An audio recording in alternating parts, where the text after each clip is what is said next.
Hi guys, welcome to Lips, Shoes, and Issues. I'm Jeannie and thanks for tuning in.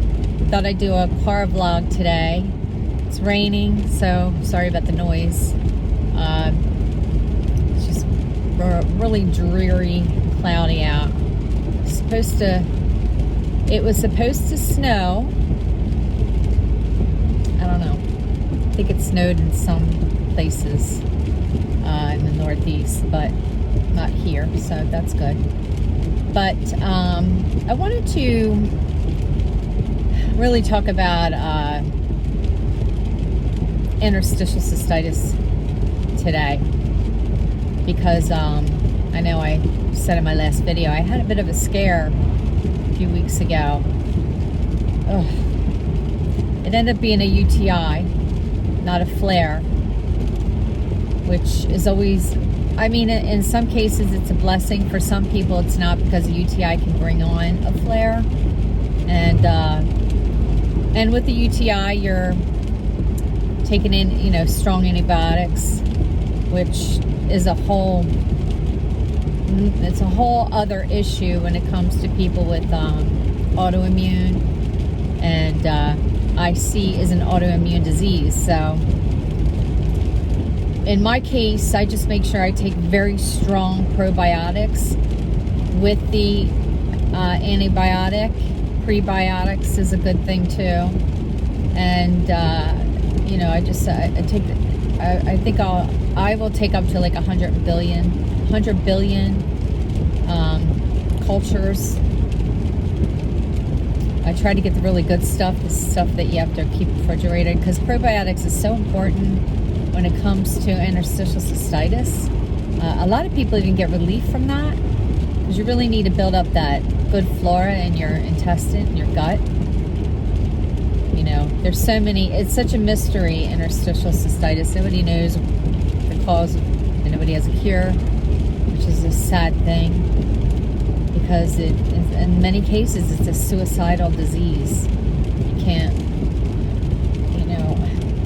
when you have a flare, the first thing that goes on in your mind is this: you're gonna have to live with this for the rest of your life, with this pain, and you cannot. I was in a Reddit. It was Reddit, and they have it's not a chat room, but it's they have their different rooms with their different subjects, and I was on the subject of interstitial cystitis because I really wanted to know how far along have we come since I first was diagnosed, which was probably 12 years ago. And doesn't look like we came a long way at all. As a matter of fact, it looks like they've made no progress. The only progress that they've made, not the medical community, but the patients themselves, they've come up with their own cures, which always boils down to, from what I see, diet. And they did have a medication called Almaron, which actually my doctors pushed for me to take years ago, and I wouldn't, because they said it took 6 months or 4 to 6 months to even start working. And I was like, no, I'm not going to do that. Now, a lot of women are having eye problems, retina problems. So I'm glad I didn't take it. But a lot of people, my window's getting foggy. I gotta turn this on for a second. When you follow the mainstream medical doctors, they're all about pills and medication. And if you follow yourself, you look for other remedies, and most likely the other remedies are the ones that work. But it just led me to, I did end up with a UTI, but I don't know why. Okay, and actually this is my second UTI in 3 months. And it led me to research, why am I getting UTIs? I mean, I've had plenty of UTIs in my lifetime, probably over 200. My bladder is scarred. But why am I getting UTIs now? I mean, I know they're, either it's E. coli, which, could be meat, or sex. And in my case, it could be the meat, because, not sex, but,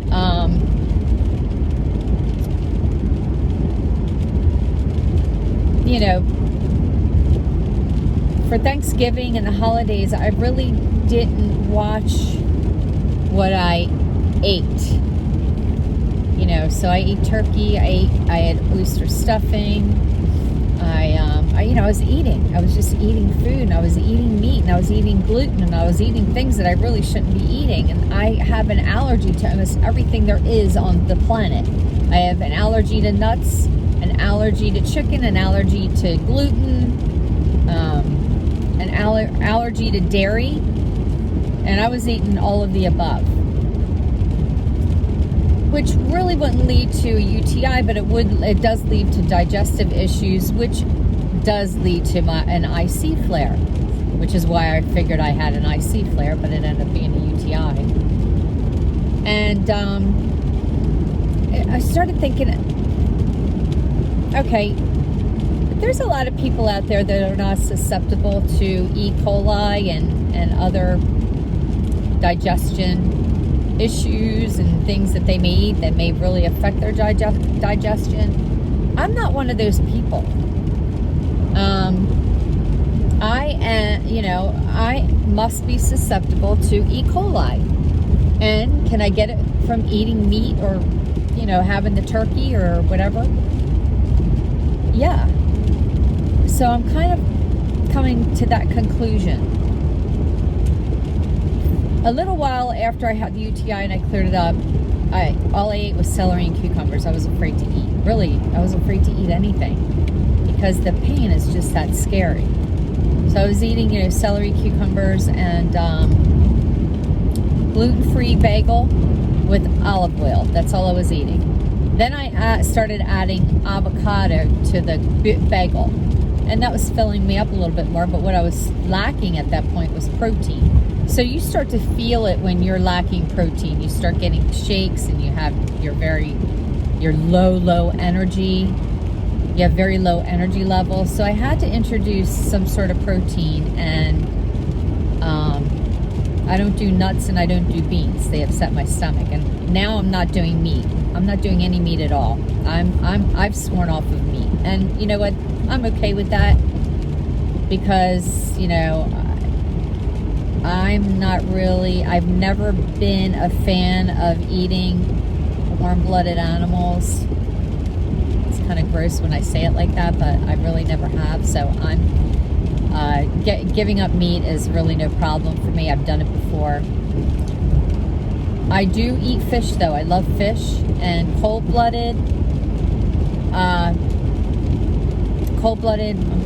animals, whatever you want to call them, fish. They don't carry the E. coli. The water around them can carry E. coli, but they don't in themselves.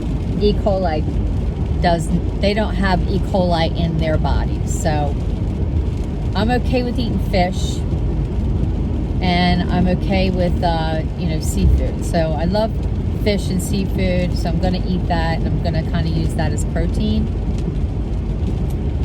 But getting back to the Reddit chat rooms, they're not live chat rooms. I don't know what else to call them, but although I didn't see any progression to this disease, what I did see was a lot of suffering still.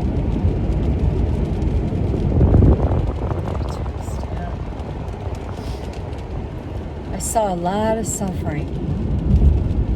A lot of, as a matter of fact, it started to give me anxiety, like reading these, because it brought me back to what I went through. And my heart just bled for these women. I mean, you know, help me, please. Somebody help me. Can somebody give me advice? What can I do? I need help. I've had a flare for 2 months now and it won't go away. I can't get off the toilet. I'm sitting on the toilet. Nothing's coming out. The burning. I mean, how come the medical community is not doing anything about this? Why do we allow women to suffer like this? Why aren't we putting more time and effort into this? I know there's some nonprofits that are dedicated to interstitial cystitis, but are you kidding? Like, where's the, I mean, that's great, but where's the medical community in this? When you are missing the lining of your bladder, anything that you eat and you drink is going to feel like fire in your bladder because there's no lining on the bladder protecting it. So therefore, let's say you, which don't drink cranberry juice, but let's say you do because you think you have an infection. That pure acid from that cranberry juice is going to hit your bladder without the lining, okay? And if you're having pain, chances are you have ulcers in your bladder because there's no lining protecting it, just like the stomach. Just like there's a lining in your stomach and there's a lining in your intestines. It protects the rawness of the organ. Now you have acid going into a raw organ. You're going to feel that and it's going to be excruciating. So you have to be really careful with what you put in your body. You have to go alkaline, completely alkaline. You want to make sure that anything touches your bladder because it's raw and it may have sores. It has to be as gentle as water. It has to be alkaline. So that it's bland going through that organ. It has to be bland. No salt. Nothing salty. Nothing acidy. And you have to do that for a few days.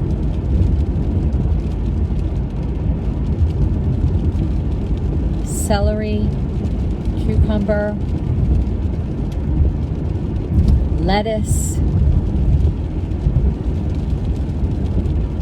no potatoes. You want to stay away from potassium temporarily. Your body does need potassium and your heart needs to function. But you need to stay away from potassium just for a little bit because potassium triggers pain. As a matter of fact, that's what doctors use in order to see if you have IC. They fill your bladder up with potassium. And hey, oh, you're in excruciating pain. Yeah, the potassium has triggered that. Yeah, we think you have IC. Here, take some pain meds for a couple of days. Just sweet potatoes are loaded with potassium, and so are bananas. Stay away from fruit. Fruit is acidic. You need to do this for a couple of days in order to relieve your bladder from pain. And then a few days later, you will feel relief. You'll start to feel relief quickly, actually, as long as you keep everything bland that's going through your bladder. Or as long as you keep everything going through your bladder very bland. Drink water. Drink a lot of water. Clear it out. Just clear out the acid. And once you start to feel relief, you can start introducing food back, such as maybe salmon. The first thing you want to do is get some protein in you because after 3 or 4 days of alkaline food, you're going to be shaking and you're going to be sick. Your stomach's going to hurt. You're going to feel very tired and delirious, but at least you're not going to feel pain. I know this is crazy, but this is what I did. I didn't mind feeling sick. I cried. and I was delirious, and I was like, why me? And it was very emotional, but the pain was subsiding. And that's when I kind of knew at that point I was onto something. I mean, it's like you gotta buck up, and you gotta buck up and get through 3 or 4 days of just alkaline. Lettuce, cucumbers, celery. That's really, and I ate it. You have to eat it. You can't juice it. You can't put it in a blender, and you can't drink it. That does not help you, because chewing food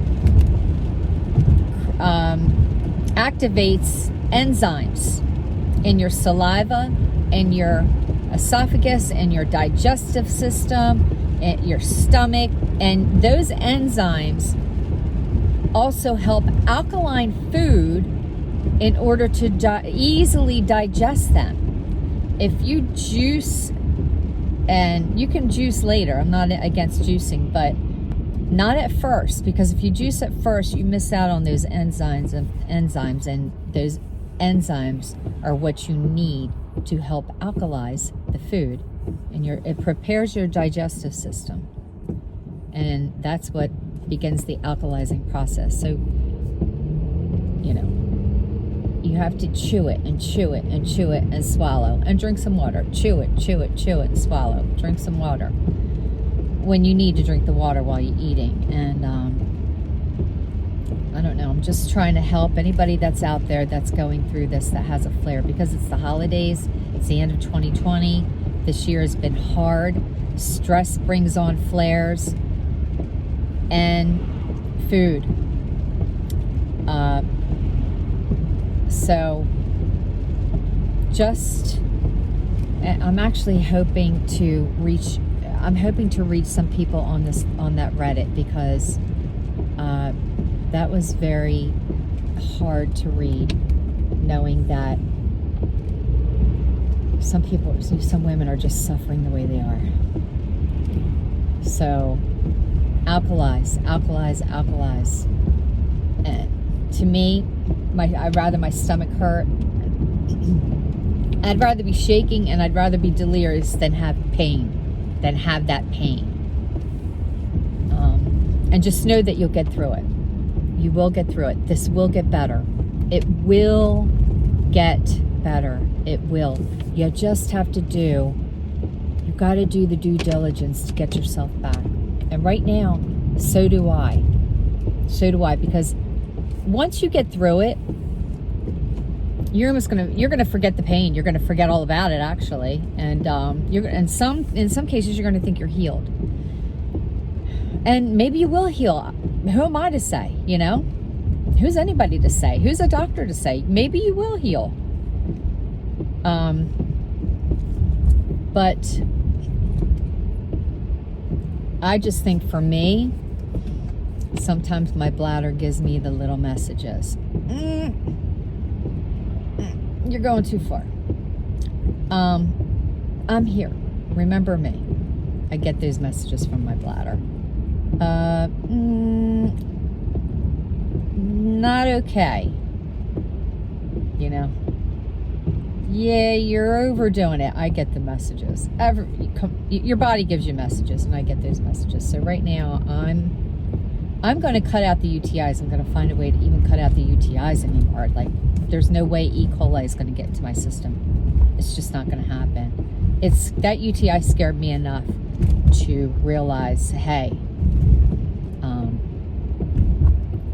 that disease is still lurking. Be careful. But I just want you guys to know, anybody that's out there that's suffering from IC,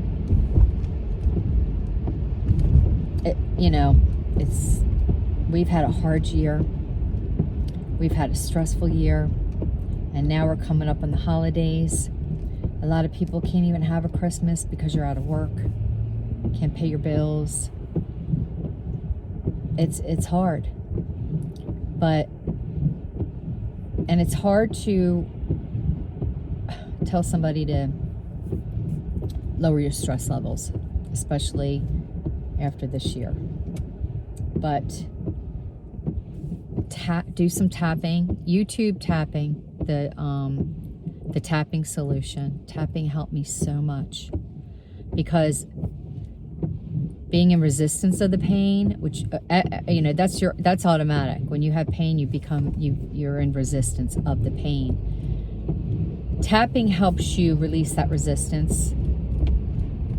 So learn about tapping. Tapping helped me. I think tapping actually helps so much to get rid of the pain, along with the diet. You can cure the pain from within. So YouTube tapping and do it. Meditate on digestion. Louise Hay has an amazing meditation on digestion. Visualizing a healthy digestion. Visualizing a healthy bladder. Visualize your bladder with the strongest lining you've ever seen. Visualize that. Visualize standing next to your bladder and having God's healing hands on your bladder, healing your bladder. Visualization is amazing. It is. Now, I was diagnosed 12 years ago. I'm 12 years later. And for the majority of the 12 years, or the majority of maybe the 10 years, I've been A-okay. I've had flares, but I've gotten them back to normal. I've gotten everything back. And now when I have a flare, I know I'm going to get it back to normal. And that is incredible, to tell you the truth. That's an incredible feeling. You get the panic and you get the fear and you get the scariness, and there's a little voice inside that says, you're going to have this forever. You're going to have this pain forever. But then there's a bigger voice that says, wait a minute, I've been through this. I've dealt with it. I know what to do.